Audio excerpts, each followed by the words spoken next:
Hi friends, ఒక్కసారి ఈ video చూడండి. Mexico shared on social media has thrown up speculation of a lurking big natural disaster.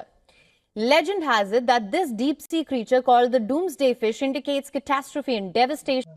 ఈ ఫిష్ను Japan వాళ్ళు ఒక గాడ్గా భావిస్తారు. అంటే ఇది కనిపించిన ప్రతిసారి ఏదో ఒక సంఘటన జరుగుతుంది.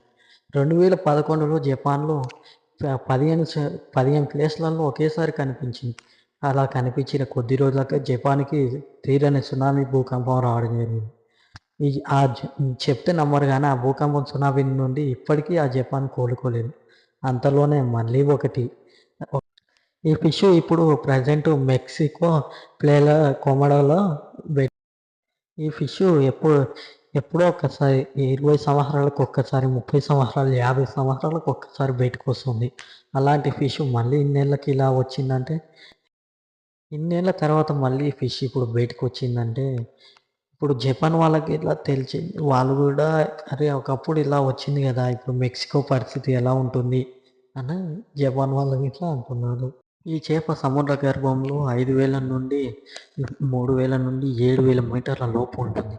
ఇంతవరదాకా మన శాస్త్రవేత్తలు 20% అన్వేషించారు.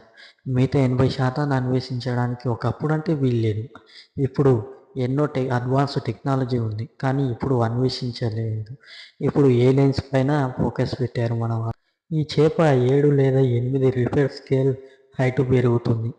ఇంతవరదాకా మీరు ఈ వీడియోస్ విన్నారు కదా, ఇంతకీ ఈ చేప వల్ల ఇప్పుడు మెక్సికోకి సునామీ వస్తుందా, భూకంపం వస్తుందా, లేకుంటే వరల్డ్ వైడ్గా ఎక్కడైనా ఏమన్నా ప్రాబ్లం ఉంటుంది, అదేదో చూడాలి ముందు వైపున.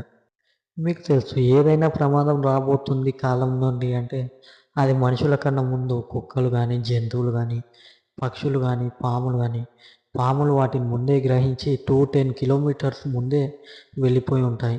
అలాంటివి చాలా ఉన్నాయి. కాబట్టి ఇప్పుడు వస్తుందో రాదో మనం గ్రహించాలి. అలాగే చేపలు కూడా సముద్రం లోతుల్లో కనిపించే ఇప్పుడు బయటకి వచ్చింది అదే యాంగ్లర్ ఫిష్. బయటికి వచ్చిన యాంగ్లర్ ఫిష్ 6 అంగుళాలు మాత్రమే ఉంది, కానీ ఇప్పుడు న్యూస్లలో చాలా పెద్దది బయటికి వచ్చింది అన్నట్లుగా చూపిస్తున్నారు. కేరళ సముద్రంలో లక్షలాది చేపలు బయటికి వచ్చాయి. వాటన్నిటికీ కారణం సముద్రం. ఇప్పుడు సముద్రం ఎనిమల్స్కి కష్టంగా మారిందా? ఇప్పుడు వాతావరణం వల్ల సముద్రం కాలుష్యమైంది, అందుకే ఎనిమల్స్ అన్నీ బయటికి వచ్చాయా?